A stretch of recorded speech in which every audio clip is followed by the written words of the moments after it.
Hello, and welcome to another episode of Cooking, because, well, I still don't really have any other way to videotape stuff, and trying to videotape me playing on my Xbox, well, that's just not going to happen until I got a computer. So, today, bangers and mash. Now, for all of you that don't know what that means, it's a European dish, more or less. And what you do is it's sausage and wow,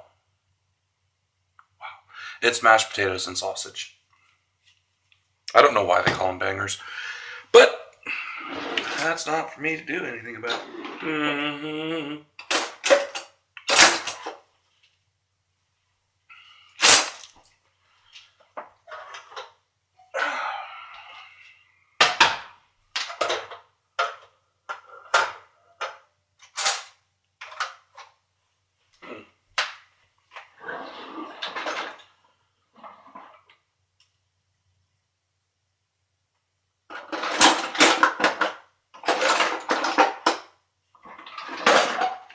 Well, this episode might be ending quicker than I thought. Apparently, we don't have any mashers.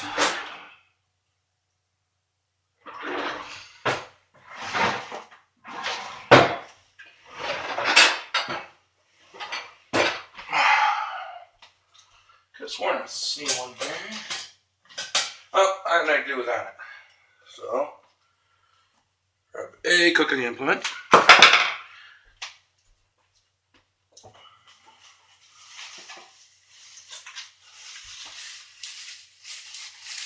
Now, for our mash, I'll be using sweet potatoes.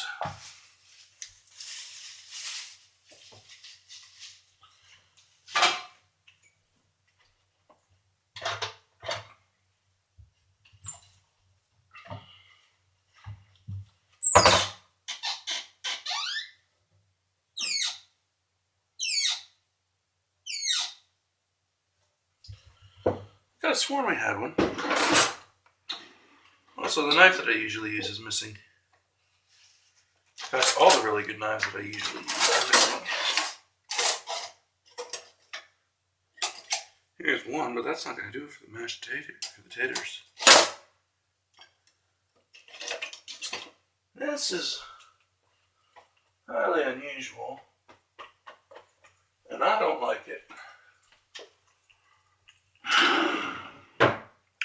Well, it's not always what I like, or about what I like.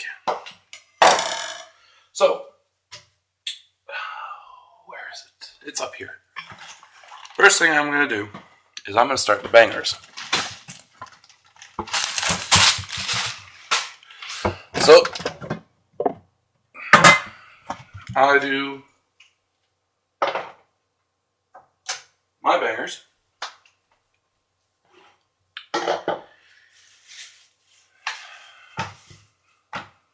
in hard cider. So what I do is I boil hard cider. Today I'm using Samuel Smith's organic cider, produced from organically grown apples. 5.0 alcohol by volume, so roughly 10 proof. Pop top.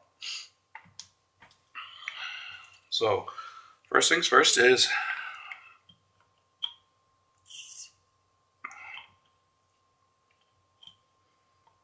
we need to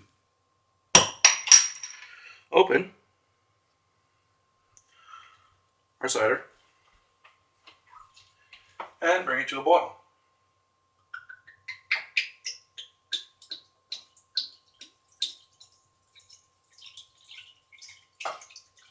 Now, if you're cooking with alcohol, such as a hard cider like this, and you're not drinking it, which is bad, always bad to drink, especially if you're underage as you're cooking, you never know what can happen. It's going to need to run the fan. Now, while you are cooking, you don't need to worry. What was I saying? I have no idea. I know it was something important. You ever have that moment? Just you're going on and you got something to say and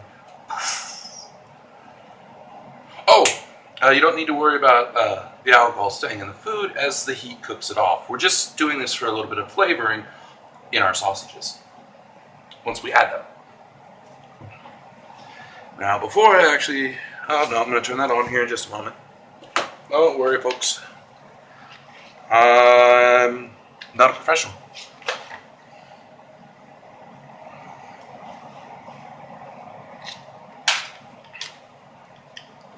Get to show off one of my little cool tools here today because I don't like the knives that we've got available. This is a credit card knife. Looks like a jacked up credit card, although you can see the knife blade. So what you do on this is you turn this so that you can no longer see the green, like so. Then you pop out the knife, fold the lower section. Then you fold over the bigger section.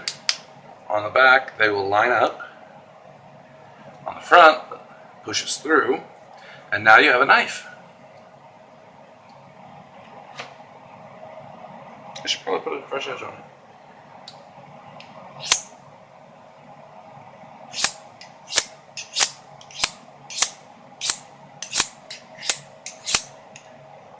Now, it's not a very sturdy or strong knife. I mean, it is metal, so it will stand up to more than just, say, a plastic piece. But the rest of the body is plastic, kind of flimsy. So I would recommend going out and getting them for self-defense. Maybe if you need, like, a camping knife that you're going to use for your food and for nothing else, or something along those lines, you know? Now, the reason I'm getting that out, sharpen it up, is I'm also doing bacon here.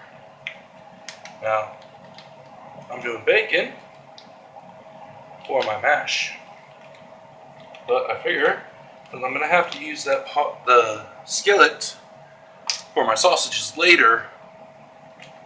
I should start my bacon soon. So we're going to turn on the heat for our cider to heat that up. Then we're going to take several strips of bacon.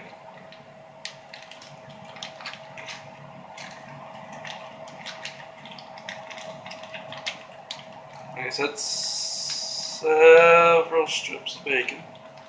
Depends on how much bacon you want. I like a little bit more bacon. Just like I like my stuff a little bit more sweeter and a little bit more peppery. Yummy, yummy bacon. Then we're going to grab out another knife.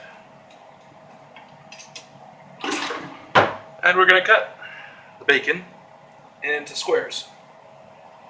Don't worry, I'll show you all in a minute.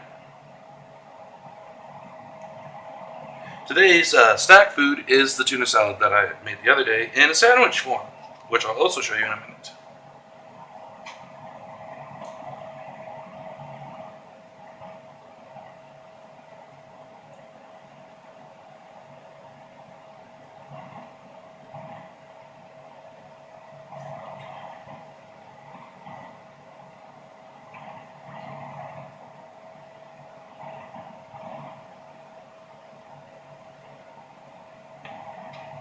Now, most people will say, do your bacon crispy to cook it thoroughly.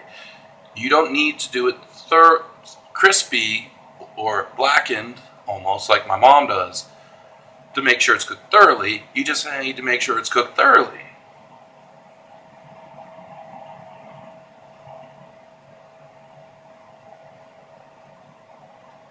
Also, this one strip, partially what I'm about to do with it is to gross out my mom's, partially because I like eating bacon raw. Good bacon.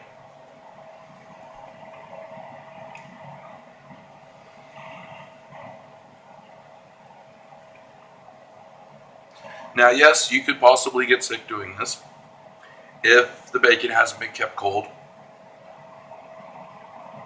or allowed to rot. I've only had this bacon a couple of days. Been in the fridge the entire time. I'm not worried.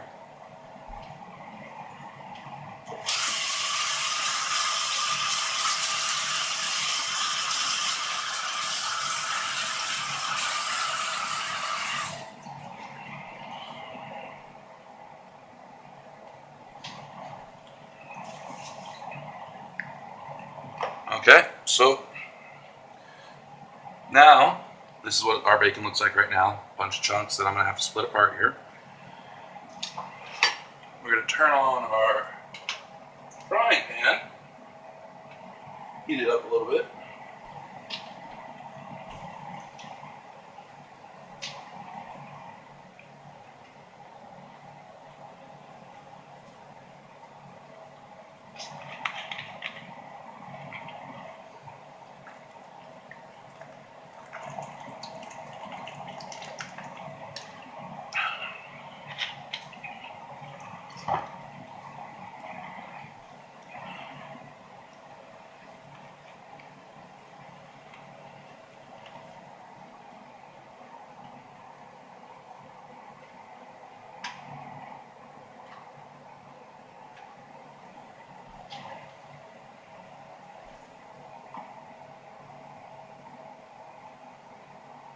So we're tossing the bacon in the frying pan.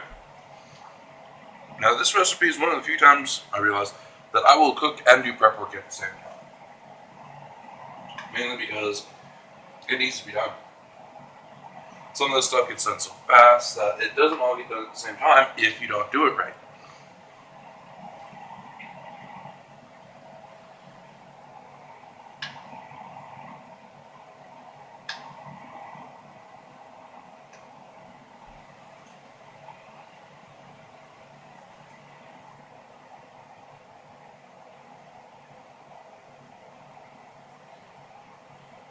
Prime example being that my cider is just about to boil.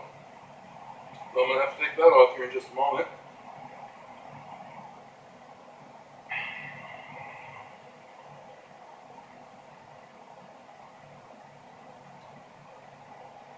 Yeah, cider's boiling.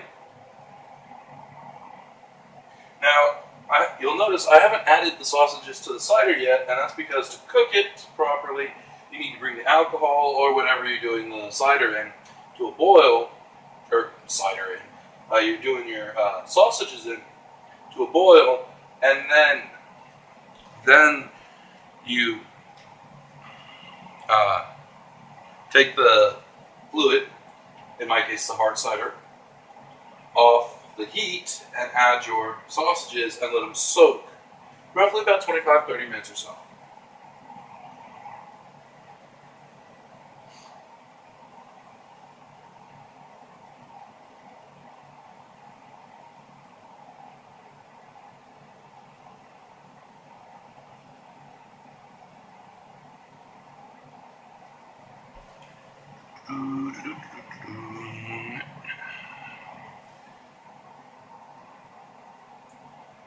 I'll let it boil a little bit longer there. Make sure everything's good and boiled.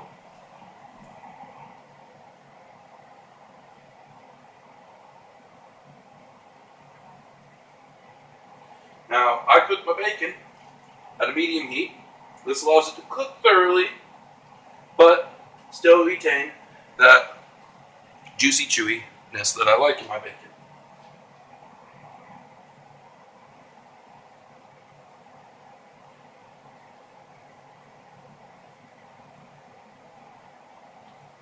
Okay, you done boiled enough. Pull you off the heat. Wash my hands.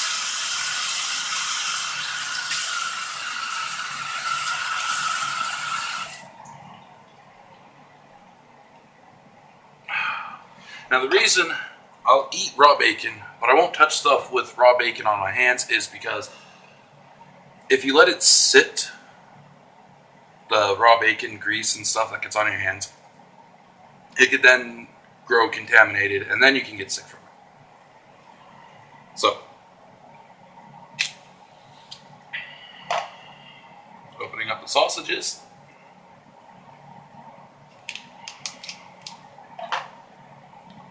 Now, you don't actually have to let these sit for 25-30 minutes. I'm only going to let them sit for, I don't know, 5, 10, however long it really takes to make the mash, or at least boil up the potatoes and so on.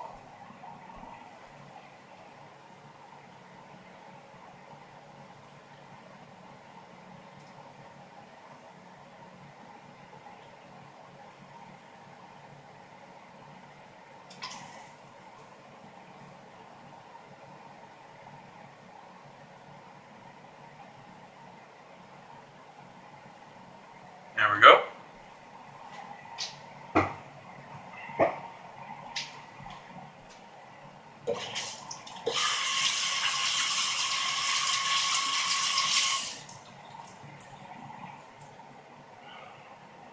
Bacon's starting to heat up nicely.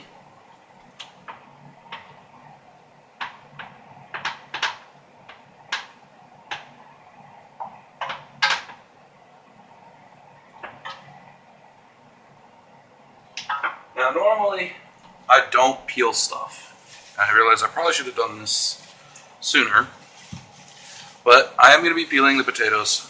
So I think this is a good time to stop this video, and I'll start up again after I've peeled the potatoes.